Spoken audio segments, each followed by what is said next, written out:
Efésios 6, 11 e 12, diz assim a palavra do Senhor: revesti-vos de toda a armadura de Deus, para que possais permanecer firmes contra as ciladas do diabo. Pois não é contra pessoas de carne e sangue que temos que lutar, mas sim contra principados e poderios, contra os príncipes deste mundo de trevas, contra os exércitos espirituais da maldade nas regiões celestiais. Amém, amados? Na primeira mensagem da série, A Mais Terrível Batalha de Todos os Tempos, nós falamos sobre a preparação para a guerra, para a batalha. E eu estive falando um pouco sobre a importância de nos fortalecermos em Deus através de uma boa alimentação espiritual, através do suplemento da oração, né? Nós falamos também sobre o exercício de praticar a palavra, que também é uma preparação para essa grande batalha. Nós aprendemos que precisamos nos equipar com toda a armadura de Deus. Não entrei em detalhe a respeito de cada item da armadura, nós vamos aprender isso ainda na próxima mensagem dessa série. Mas nós aprendemos também que a nossa luta não é contra pessoas de carne e sangue, mas sim que a nossa luta é contra Satanás e seus demônios, que a nossa luta é contra o império das trevas nas regiões celestiais. Agora, nós não podemos lutar contra quem nós não conhecemos. É interessante, Sun Tzu, autor do livro A Arte da Guerra, ele dizia o seguinte: se você conhece o inimigo e conhece a si mesmo, não precisa temer o resultado de 100 batalhas. Olha que frase interessante. Se você conhece o inimigo e você conhece a si mesmo, não precisa temer o resultado de 100 batalhas.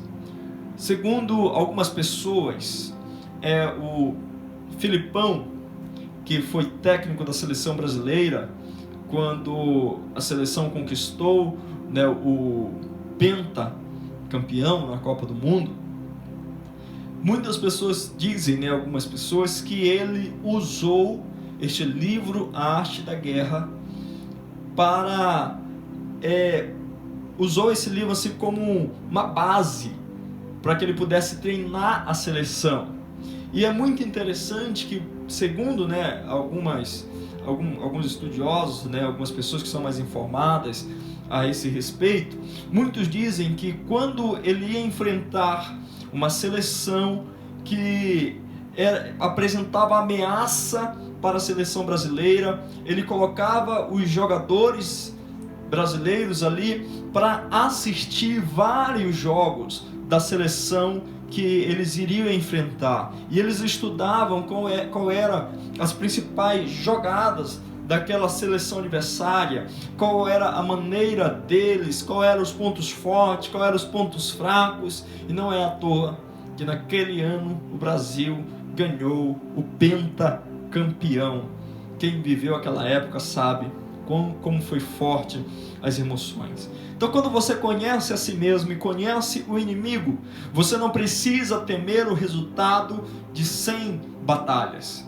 Eu adaptei essa frase da seguinte maneira: se você conhece o inimigo, conhece a si mesmo e, acima de tudo, conhece o Deus Todo-Poderoso, não precisa temer o resultado de qualquer batalha. Então, queridos, aqui eu acrescentei algo nessa frase. Se você conhece a si mesmo, conhece o inimigo e também o Deus Todo-Poderoso, aquele que nos dá força para essa guerra, aquele que nos capacita, que nos empodera para essa batalha, então aí você não precisa temer não apenas o resultado de 100 batalhas, mas você não precisa mais temer o resultado de qualquer batalha. Então hoje nós vamos aprender a respeito do nosso inimigo. Nós já sabemos quem é o nosso inimigo. Não são as pessoas, não é a nossa família, não são pessoas de carne e sangue, mas o nosso inimigo são principados e potestades, os exércitos da maldade. São esses Satanás e seus demônios, o império das trevas. É contra isso que nós estamos guerreando. E eu quero destacar para você algumas atitudes e também alguns pensamentos errados com respeito ao nosso inimigo. O primeiro deles é negar a existência do diabo. Tem pessoas que falam assim: ah não, o diabo não existe, o inferno é aqui mesmo. Isso, na verdade, é um grande engano. Algumas pessoas pensam que o diabo é simplesmente uma invenção da religião. Porém, negar a existência do diabo é a pior declaração de satanismo que existe. Porque quando eu nego que Satanás existe, eu estou facilitando o trabalho dele. Eu estou facilitando que ele continue destruindo vidas, destruindo famílias e fazendo uma grande bagunça na sociedade. Seria a mesma coisa que eu saber que na minha rua, na minha cidade, tem alguém que é muito perigoso, que está aprontando todas, mas eu nego, eu falo não existe essa pessoa. Então, o primeiro erro, o primeiro pensamento e atitude errada com relação ao nosso inimigo é negar a existência dele. O segundo erro seria atribuir tudo de ruim que acontece ao inimigo. Assim como tem pessoas que vai para um extremo e fala que Satanás não existe, tem também aqueles que tudo o que acontece, furou o pneu do carro, foi o diabo. Quebrou uma louça, foi o diabo. Tudo que acontece, foi o diabo. E nem tudo de ruim que acontece é culpa de Satanás.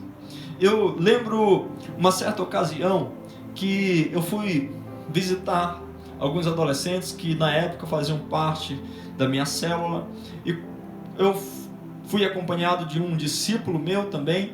E quando eu cheguei naquela casa, a mãe daqueles rapazes me convidou para entrar juntamente com o meu discípulo, e nós fomos lá para a cozinha dela e ficamos ali tomando um café e conversando. E aquela irmã, ela na época era do Ministério de Cura e Libertação, e ela começou então a falar muito sobre demônios. A conversa dela era muito sobre demônios. E ela começou a falar algumas coisas assim, até um pouco absurdas, como por exemplo, ela falou que estava com dificuldade de chegar perto do marido, porque o marido estava tão cheio de demônios, que ela sentia uma pressão espiritual terrível quando se aproximava dele. Ela disse que os filhos também todos estavam com legião de demônios, e estava sendo difícil se relacionar com eles. E ela falou assim, tanto sobre o inimigo, que eu confesso que a minha mente já estava ficando cansada daquela conversa. E na casa dela, era uma casa de madeira, ela havia colocado alguns parafusos na parede, com a ponta um pouco para fora, e ela pendurava ali algumas panelas, algumas tampas, era como se fosse o armário dela, aquela parede. E de repente veio um vento forte, derrubou algumas panelas, derrubou algumas tampas. Nada de anormal, nada fora do comum. Isso era normal acontecer naquela região, né? Veio um vento um pouco forte, como é comum em muitos lugares, em certas épocas do ano. E quando caiu aquelas panelas, ela olhou sério para mim, ela disse assim: irmão, você viu isso? Você viu só, irmã? Olha, eu estou toda arrepiada. E aí o discípulo que estava comigo, na época um jovem, falou com um tom de sarcasmo, sim, isso é bem o demônio da panela. Lógico que ele estava tirando um sarro, né? Não foi muito correta a atitude dele, mas na mesma hora ela olhou e ela disse assim: revelação, revelação. E ela levantou as mãos e começou a repreender: demônio da panela, em nome de Jesus, sai da minha casa agora. Passado alguns dias, nós estávamos na igreja numa sexta-feira à noite e estava tendo uma formatura da escola ministerial. E quando estava finalizando aquela celebração, veio uma tempestade forte, com vento, com muita chuva, o que era comum também naquela região. Afinal de contas, era uma cidade que ficava, né, no coração da Amazônia. Então, comum chuva forte, era comum ter vento forte em certas épocas do ano. E ao lado da igreja havia um colégio, e o diretor tinha mandado cortar algumas árvores e deixou as galhas ali na frente, à beira da rua. E quando veio aquela chuva forte, a força da água foi arrastando aquelas galhas, entupiu bueiros ali, e a água começou a transbordar e entrou água para dentro da igreja. E de repente, né, muitos trovões, muito relâmpago, raios e fortes, né, realmente parecia até um pouco assustador para quem não estava acostumado, mas como eu disse, não era nada demais para aquela região, era algo comum ali. E faltou energia na cidade, faltou energia, o que também normalmente acontecia quando tinha algumas tempestades por ali. Mas tudo sob controle. E aquela mesma irmã, ela foi para frente da igreja, e ela começou a estender a mão, e ela começou a orar com toda a convicção, falando: demônio da tempestade, espírito do fenômeno da natureza, eu te repreendo, Satanás. E na época eu confesso que eu fui para bem longe, porque eu não me aguentei, e eu comecei a dar risada daquela situação. Claro que minha atitude também não foi correta, na época eu era adolescente ainda também, né? Mas quanto exagero nós podemos ver nessa situação. Tem pessoas que elas vão para esse extremo: tudo o que acontece de mal é culpa do maligno. E nem tudo é culpa do maligno. Certa vez uma irmã chegou com o seu pastor e falou assim: eu gostaria que o senhor orasse pelo meu pai, porque ele está sendo oprimido, ele está preso pelo espírito do adultério. E aquele pastor, de maneira muito sábia, olhou para aquela irmã e disse assim: irmã, o seu pai não está com o espírito do adultério, porque adultério não é um espírito, adultério é uma obra da carne, segundo a palavra de Deus. O que o seu pai precisa não é de libertação, o que ele precisa é de arrependimento. Então, queridos, qual é o problema de jogar toda a culpa em Satanás, de tudo aquilo que dá errado, de tudo aquilo que nós fazemos? O problema é que se tudo é culpa do diabo, então eu não preciso de arrependimento. Eu vou me arrepender para quê? Se a culpa é de Satanás, para que eu vou me humilhar na presença de Deus? Para que eu vou me quebrantar? Para que eu vou me render? Para quê? Se eu sou apenas uma vítima nessa história. Então nós precisamos ter cuidado com esse extremo. É claro que Satanás, ele entra onde há legalidade. Uma pessoa que está vivendo em adultério, por exemplo, ela está com a sua vida totalmente aberta para que Satanás possa entrar e possa destruir, e com certeza o inimigo vai agir na vida dessa pessoa. Agora, o que nós precisamos entender é: Satanás entrou na vida dessa pessoa por causa do pecado, e não o pecado aconteceu por causa do diabo. Ah, mas quem seduz ao pecado é o diabo, quem tenta é o diabo. Correto, isso está completamente correto. Quem seduziu aquela pessoa ao pecado foi o diabo, mas quem decidiu viver no pecado foi a pessoa. Então entenda algo, queridos: nós não podemos simplesmente colocar toda a culpa em Satanás e tirar a nossa responsabilidade humana. Esse pensamento é contrário à palavra de Deus. Terceiro pensamento e atitude errada com respeito a ao inimigo seria atribuir a Satanás um poder que ele não tem. Há pessoas, muitas vezes cristãs, que têm mais medo do inimigo do que temor a Deus. Muitas vezes a pessoa pensa que o inimigo é um ser todo-poderoso que está no mesmo nível de Deus. Muitas vezes as pessoas ficam igualando Satanás a Deus. Mas o maligno, ele não é igual ao nosso Deus. Existem atributos que são apenas de Deus. Somente Deus é o todo-poderoso. Somente Deus. Satanás não está no mesmo nível. Nosso Deus, ele governa sobre tudo e sobre todos. Inclusive, o nosso Deus governa sobre o inferno e sobre Satanás. Agora, a terceira atitude ou pensamento errado a respeito do maligno é negar as suas ações. São aquelas pessoas que pensam da seguinte forma: Satanás pode até existir, mas ele não pode fazer nada mesmo. Não pode fazer nada. Então, queridos, assim como nós não podemos ir para aquele extremo de tudo jogar na conta do maligno, nós também não podemos ir para um outro extremo de pensar que Satanás não faz nada, que Satanás é um ser bobinho, que não tem ação nenhuma na vida do homem. Porque o inimigo, queridos, embora ele não tenha o mesmo poder que Deus, embora ele não seja onipresente, onisciente, onipotente, porém ele é um ser astuto.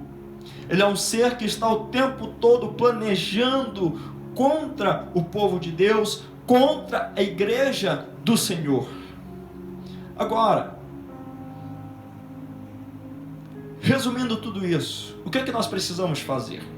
Em primeiro lugar, você não precisa ter medo do inimigo. O verdadeiro cristão, ele precisa confiar no poder de Deus. Você não precisa ter medo do inimigo. Em segundo lugar, devemos conhecer as características e estratégia do nosso inimigo, para que não venhamos cair nas suas ciladas. E daqui a pouco eu vou te mostrar algumas dessas características e algumas dessas estratégias.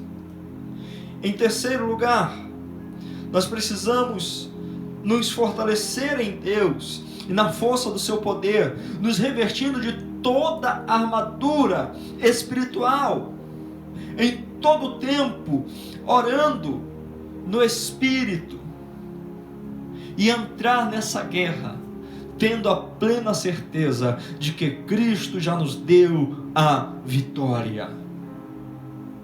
A igreja não pode recuar. Muitas vezes, querido, alguns miticismos em cima da batalha espiritual faz com que a igreja recue, faz com que a igreja trave, faz com que a igreja tenha medo. Muitas vezes aquele pensamento assim, não, se você entrar na guerra, olha, cuidado, queridos, se você entrar não, você já está na guerra, você já está na guerra, você não vai entrar na guerra, seja você cristão ou não, você já está na guerra. Mas a pessoa não cristã também está na guerra espiritual? Sim, só que ela está do lado errado, ela está no exército errado, talvez por isso ela não está sendo atacada pelo inimigo, porque ela já está do lado do inimigo. Você está entendendo? Mas a situação dela é pior do que qualquer pessoa que está do lado certo. Então, queridos, você não vai entrar nessa guerra, você já está. A questão é, você está do lado correto? A questão é, você está usando o equipamento correto? Você conhece o inimigo? Você está se preparando para essa batalha? Porque não tem como você fugir dessa guerra. Agora, se você ficar parado e achar que isso vai resolver tudo, sinto muito te informar, não vai resolver. Você tem que guerrear. Você tem que aprender a fazer isso da maneira correta, para a glória de Deus. quero destacar duas verdades a respeito do nosso inimigo. Em primeiro lugar, o reino das trevas é um reino organizado. O diabo não é tão tolo ao ponto de ser desorganizado. Isso é aquilo que nós podemos chamar de a ordem da desordem. Isso é o reino das trevas, é a ordem da desordem. Existe uma estratificação de poder no império das trevas. Olha aqui o que o apóstolo Paulo nos fala a respeito de principados e poderios, príncipes deste mundo de trevas e exércitos espirituais da maldade na região celestial. Então é um reino organizado e existe nesse reino uma estratificação de poder. Existem líderes e subalternos. Existe hierarquia no mundo espiritual. O próprio Senhor Jesus falou que existe castas de demônios. Existem classificações de demônios. Existem grupos de demônios.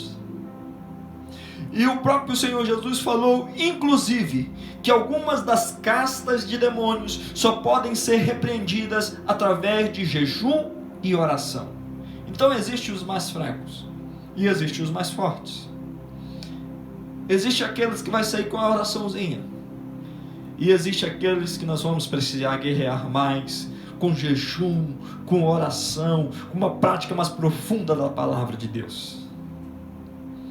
Segunda verdade que eu quero destacar para você a respeito do império das trevas, a respeito do nosso inimigo, é que eles se articulam contra a igreja.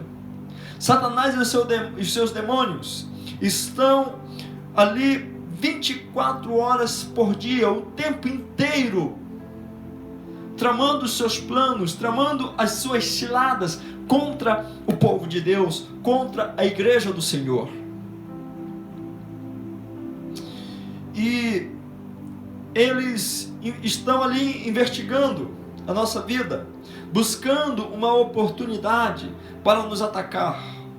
O nosso inimigo não dorme, ele não tira férias, ele não descansa. Esse inimigo, ele tem muitas estratégias, ele usa as suas ciladas. Para cada pessoa, ele tenta uma tática diferente para derrubar. Ele estuda as nossas fraquezas. Ele sabe que muitas vezes a fraqueza de um não é a fraqueza de outro. Às vezes o irmão talvez tem fraqueza na questão quando toca na parte do dinheiro. Às vezes o outro tem fraqueza talvez na questão do sexo oposto. O outro talvez tem fraqueza na questão do falar. Satanás estuda as nossas fraquezas. Ele não é onipresente, onisciente e onipotente, mas ele vigia a vida de cada pessoa. Ele estuda as nossas fraquezas. Ele tem muitos demônios espalhados e o tempo inteiro ele está articulando contra a igreja e contra o povo de Deus. Agora eu quero ver com você algumas características do nosso inimigo. Em primeiro lugar, ele é um inimigo invisível. Efésios 11 e 12 nos fala sobre ele. Nos fala que o nosso inimigo não são pessoas de carne e sangue. Ele não é um inimigo físico que nós podemos ver aos olhos naturais, mas é um inimigo invisível que só podemos ver através dos olhos espirituais. Mas embora não podemos vê-lo de maneira natural, isso não significa que ele não existe.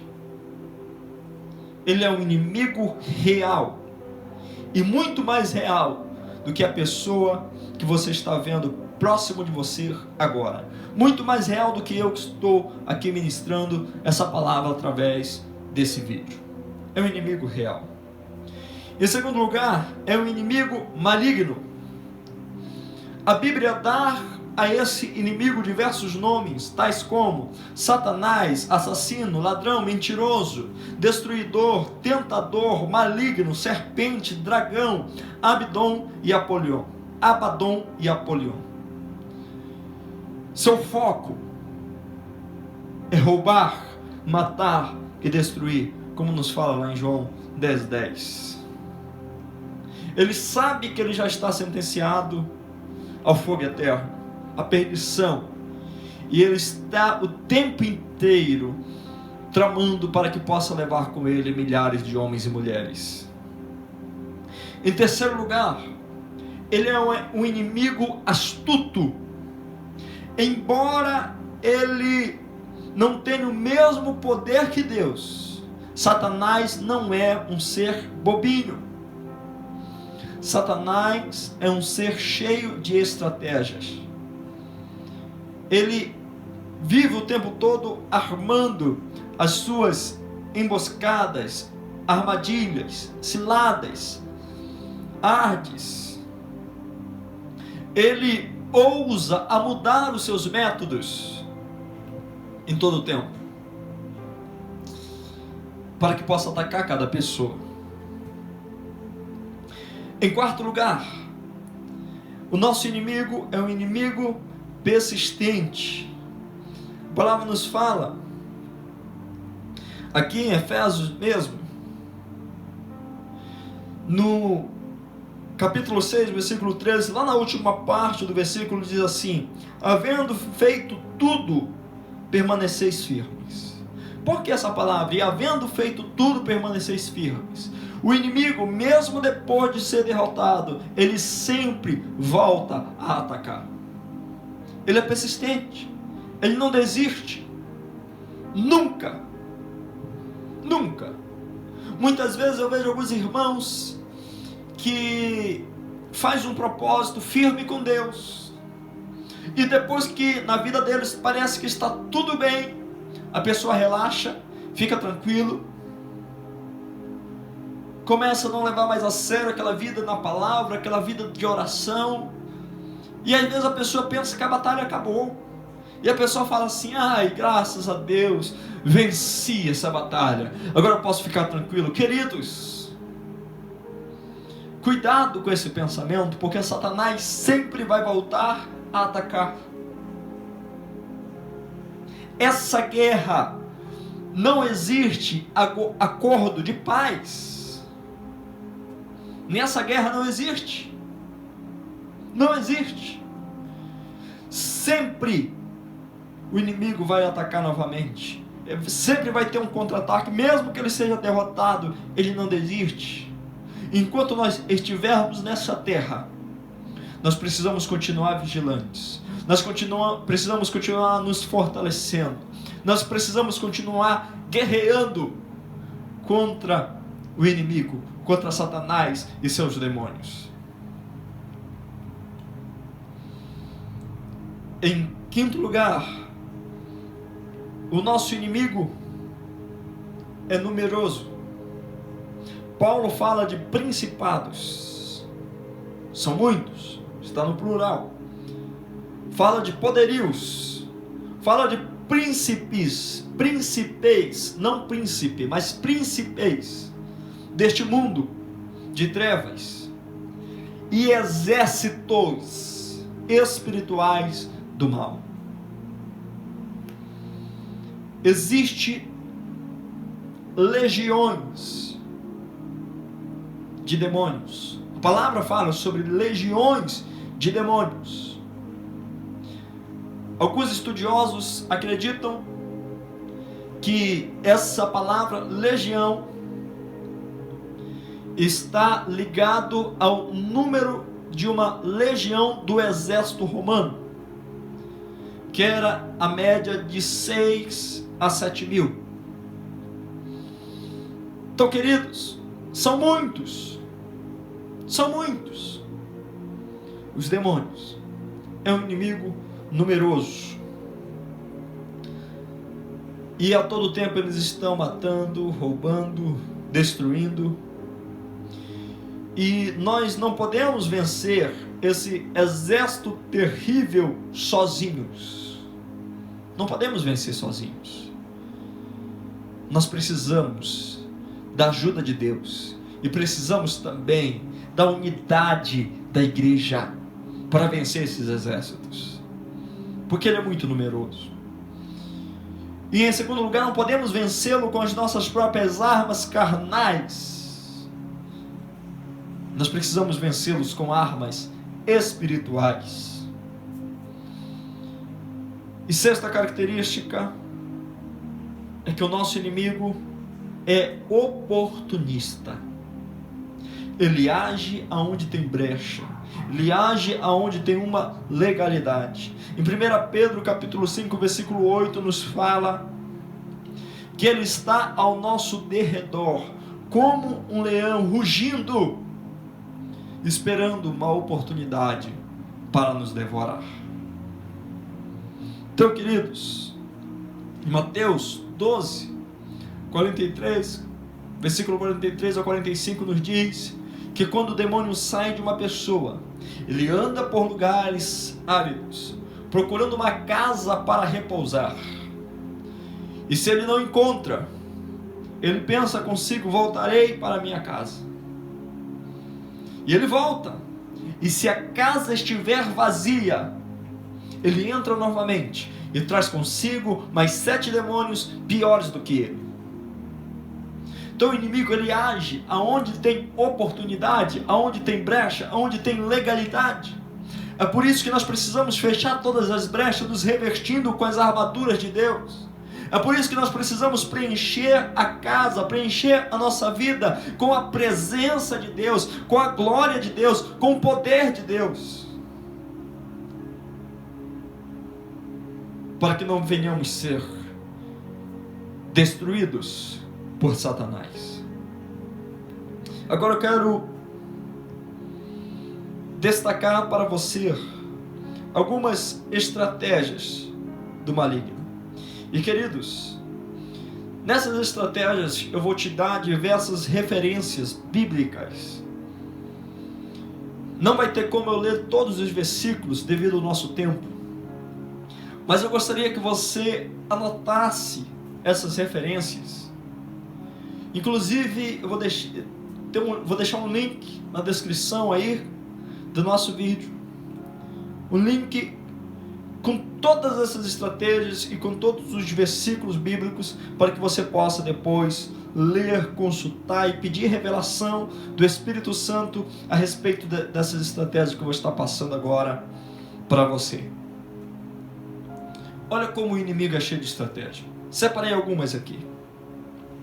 Primeira estratégia: confundir a mentira com a verdade, de forma que pareça plausível. Foi o que o inimigo fez lá no Éden, em Gênesis 3, capítulo 3, 4, 5, 22. Foi o que ele fez lá em Gênesis.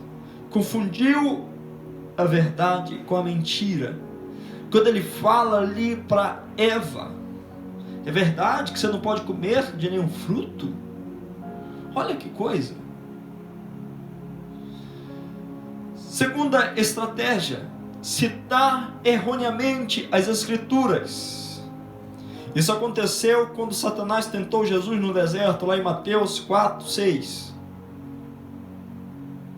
Ele falou, ele olha para Jesus e diz: se tu és o Filho de Deus, então te joga daqui, do alto do penhasco, porque está escrito. Satanás conhece a palavra melhor do que muitos cristãos. Ele citou ali: está escrito que o Senhor dará ordem aos seus anjos ao teu respeito, para que te guarde em teus caminhos, e tu não vai tropeçar em nenhuma pedra.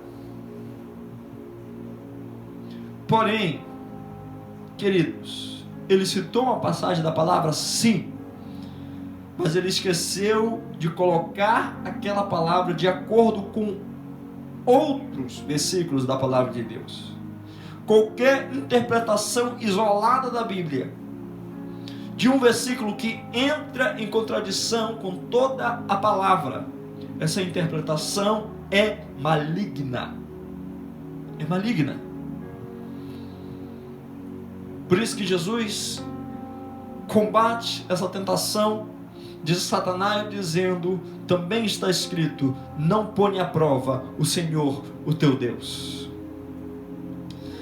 Terceira estratégia, disfarçar-se de anjo de luz. 2 Coríntios 11:14 nos fala que não devemos ficar surpresos que Satanás pode se disfarçar até mesmo de um anjo de luz e induzir seus ministros a fazerem o mesmo, aparecendo como apóstolos de Cristo. 2 Coríntios 11, 13 e 15 nos fala sobre isso, sobre homens que foram induzidos por Satanás para fingirem ser apóstolos de Cristo, falsos profetas. Quarta estratégia, arremedar a Deus. 2 Tessalonicenses 2, versículo 1 ao 4 e versículo 9 nos fala a esse respeito. Fala sobre Satanás se assentando no trono como se fosse Deus, fazendo sinais nos céus, imitando a Deus. Leia e tire suas próprias conclusões. Quinto, reforçar a crença humana de que ele não existe. Atos 20, versículo 22. Sexto, entrar em lugar onde não se esperava que ele entrasse. Mateus capítulo 24, versículo 15 e 2 Tessalonicenses capítulo 2, versículo 4. Sétimo, furtar a palavra do coração. Nos fala sobre isso lá em Lucas 8, 12.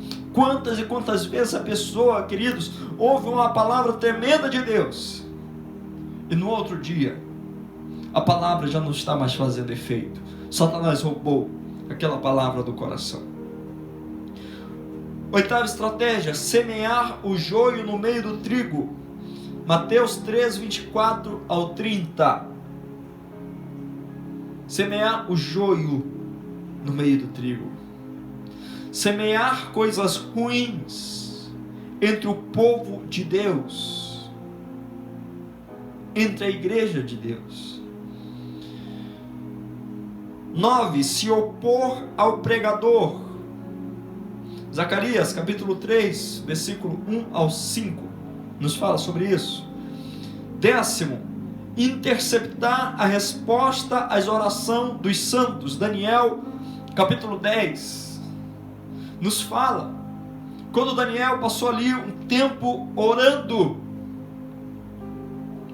e de repente o anjo do Senhor vem trazer a resposta, e ele fala que a resposta demorou, porque o príncipe da Pérsia havia se levantado, principados haviam se levantado, príncipes da maldade haviam se levantado, e tentaram impedir a resposta de oração daquele servo de Deus. É por isso que nós precisamos perseverar na oração, queridos, para que possamos fortalecer os exércitos espirituais nas regiões celestiais, para que eles possam vencer os exércitos espirituais do mal. 11, oprimir as pessoas com enfermidades. Lucas capítulo 13, versículo 10 ao 17 nos fala sobre isso. Próximo, resistir à obra missionária. 1 Tessalonicenses 2, versículo 8. Próximo, atormentar as pessoas em cujo coração não há espaço para o perdão. Mateus 18, versículo 23 ao versículo 35. Quantas pessoas Satanás tem oprimido por causa da falta de perdão? Quantas pessoas? Outra estratégia, a intimidação. 1 Pedro capítulo 5, versículo 8 ao 10, nos fala que ele está ao nosso derredor rugindo como leão. Ele não é um leão, mas ele está rugindo como um leão, para tentar nos intimidar, para tentar nos colocar medo. Outra estratégia, a disseminação de falsos ensinos. 1 Timóteo 4:1 nos fala sobre isso. Quantas e quantas pessoas hoje, queridos, igrejas inteiras estão caindo no liberalismo, no legalismo, na negação da palavra de Deus. Esses dias atrás eu vi um vídeo na internet que doeu o meu coração. Um jovem que se diz pastor, se diz, porque não é, falando que a Bíblia não é a palavra de Deus, falando que dizer que a Bíblia é a palavra de Deus é reduzir Jesus em algumas páginas. Isso é um grande engano de Satanás, porque a Bíblia, ela é a palavra de Deus, e a própria Bíblia nos fala que ainda que venha um anjo do céu e pregue o evangelho que não seja este evangelho, que seja este anjo amaldiçoado, que seja considerado amaldiçoado. Dizer que a Bíblia é a palavra de Deus não é reduzir Jesus em algumas páginas, porque toda a palavra aponta para Cristo. Toda a palavra.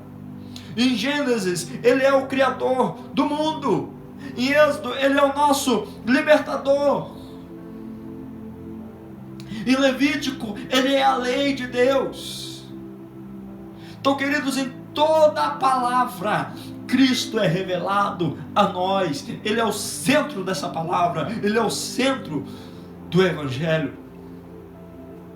E quantos falsos ensinos, quanta distorção está sendo feita hoje em dia. Homens que vêm com uma linda oratória e vai desfazendo a palavra, ensinando miticismo para a igreja.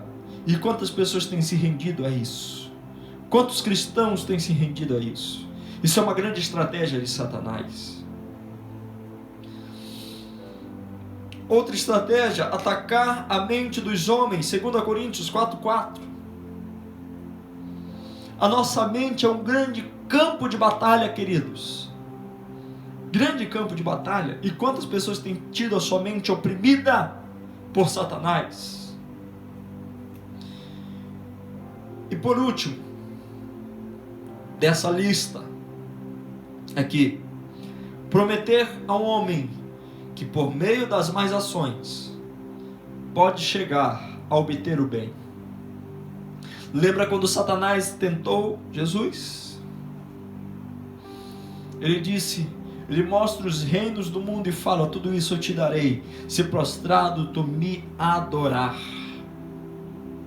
Quantas e quantas vezes Satanás tem enganado pessoas com aquele pensamento de que para conquistar grandes coisas você tem que contar uma mentira. Você tem que adorar Satanás através de uma mentira. Você tem que adorar Satanás através do engano. Não, você tem que passar a perna, porque se você for honesto, você não vai conquistar nada.